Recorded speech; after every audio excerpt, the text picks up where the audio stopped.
IAS institute నిర్వహిస్తున్న all India scholarship exam pass అవ్వండి. 2 years ఫీజులో 50% మాత్రమే పే చేయండి.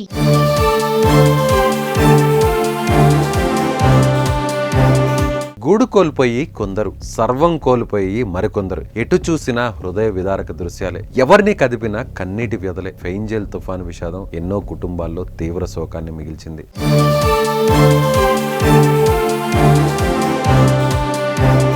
ఫెయింజల్ తుఫాను తమిళనాడుతో పాటు పుదుచ్చేరిని అతలాకుతలం చేసింది. గత కొన్ని రోజులుగా దంచి కొడుతున్న వర్షాలకు బయట అడుగు పెట్టే పరిస్థితి లేదు. అలాగని ఇంట్లో ఉన్న క్షేమమే అన్న గ్యారంటీ లేదు. తుఫాన్ దాడికి తమిళనాడులోని తిరువన్నామలైలో ఇళ్లపై కొండ చర్యలు విరిగిపడ్డాయి. పెద్ద పెద్ద బండరాళ్లు ఎముళ్లా వచ్చి ఓ ఇంటిపై అమాంతం పడిపోవడంతో ఇళ్లే సమాధిగా మారిపోయింది. ఏం జరుగుతుందో తెలిసేలోపే 7 తిరిగిరాని లోకాలకు వెళ్లిపోయారు. ఈ 7 5 చిన్నపిల్లలు ఉండడం కలిచివేస్తోంది.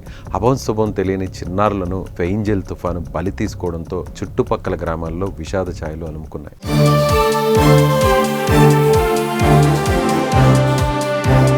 ఫెయింజల్ తుఫాను తమిళనాడు రాష్ట్రాన్ని అతలాకుతలం చేస్తోంది. తుఫాను తీరం దాటినప్పటి నుంచి తమిళనాడులో భారీ వర్షాలు కురుస్తున్నాయి. వానల కారణంగా రికార్డు స్థాయిలో వర్షపాతం నమోదవుతుంది. ముఖ్యంగా తిరువన్నామలై, విల్లుపురం, పుదుచ్చేరి వరదలతో భారీగా నష్టపోతున్నాయి. ఇళ్లు, రోడ్లు పూర్తిగా జలమయమయ్యాయి. ఇళ్ల నుంచి ప్రజలు బయటకు వచ్చే పరిస్థితులు కనిపించడం లేదు. వరదల దాటికి వంతెనలన్నీ పూర్తిగా కొట్టుకుపోయాయి. వరద నీరు ఇళ్లలోకి చేరి ప్రజలు నానా అవస్థలు పడుతున్నారు. వేల ఎకరాల్లో పంట నష్టం జరిగింది. వందలాది కుటుంబాలు రోడ్డున పడ్డాయి.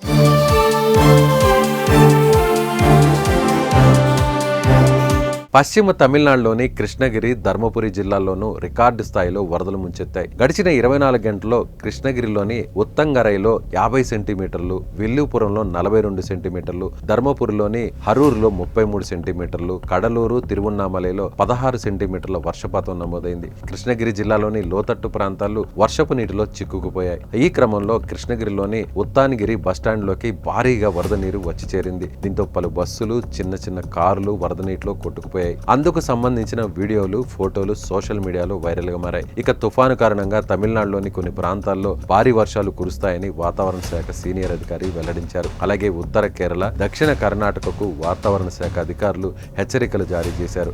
డిసెంబర్ 3 నాటికి ఉత్తర కేరళ, కర్ణాటక మీదుగా అరేబియా సముద్రానికి ఫెయింజల్ తుఫాను వెళ్లే క్రమంలో భారీ వర్షాలు కురిసే అవకాశం ఉందని భారత వాతావరణ శాఖ ప్రకటించింది.